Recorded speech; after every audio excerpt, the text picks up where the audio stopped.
తెలుగు సినీ పరిశ్రమను కుదిపేసిన అతి పెద్ద పైరసీ కేసులో సంచలన విషయాలు వెలుగులోకి వచ్చాయి. కోట్లాది రూపాయల సినీ పరిశ్రమకు నష్టాన్ని కలిగించిన ఐబొమ్మ వెబ్సైట్ ప్రధాన నిర్వాహకుడు ఇమ్మడి రవిని హైదరాబాద్ సైబర్ క్రైమ్ పోలీసులు అరెస్ట్ చేయగా దర్యాప్తులో షాకింగ్ విషయాలు బయటపడుతున్నాయి.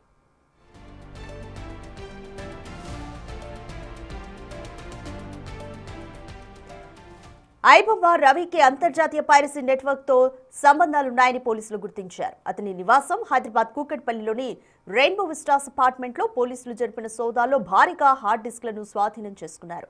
ముఖ్యంగా రవి డిలీట్ చేసిన కీలకమైన డేటాతో పాటు పైరసీకి సంబంధించిన ఫైల్స్ ను కూడా పోలీసులు విజయవంతంగా రికవరీ చేసినట్లుగా తెలుస్తోంది.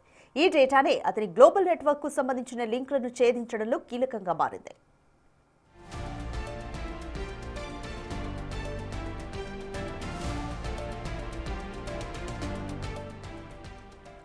రవి స్వస్థలం విశాఖపట్నం కాక ముంబైలో ఎంబీఏ కంప్లీట్ చేశాడు. 2018 నుంచి రెయిన్బో విస్టాస్ లో నివాసం ఉంటున్నాడు. అయితే ఇతడు కమ్యూనిటీ వాసులకు తనను తాను కేవలం సాఫ్ట్వేర్ ఇంజనీర్ గా మాత్రమే పరిచయం చేసుకున్నాడు. కానీ నిజానికి Ravi betting app, ER Infotech వంటి కంపెనీలకు సీఈఓగా ఉంటూ ఈ కార్యకలాపాలను నిర్వహించినట్లుగా తెలుస్తుంది.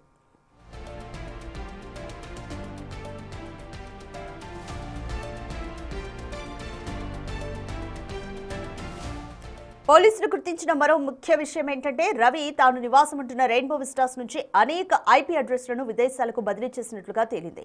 అంతేకాకుండా పైరసీ కార్యకలాపాల కోసం ఏకంగా యూకేలో ఒక టీంను కూడా నడిపినట్లుగా పోలీసులు అనుమానిస్తున్నారు. సర్వర్ల ద్వారా వేలాది కొత్త సినిమాలు, ఓటీటీ కంటెంట్ను హ్యాక్ చేసి వాటిని పైరసీ చేసినట్లుగా ఆధారాలు లభించాయి. ఈ కేసులో రవి గ్లోబల్ నెట్వర్క్ లింక్లను పోలీసులు మరింత లోతుగా పరిశీలిస్తున్నారు. అత్యంత ముఖ్యంగా రవి కార్యకలాపాలపై ఇప్పటికే అంతర్జాతీయ ఏజెన్సీలు కూడా దృష్టి సారించినట్లు సమాచారం.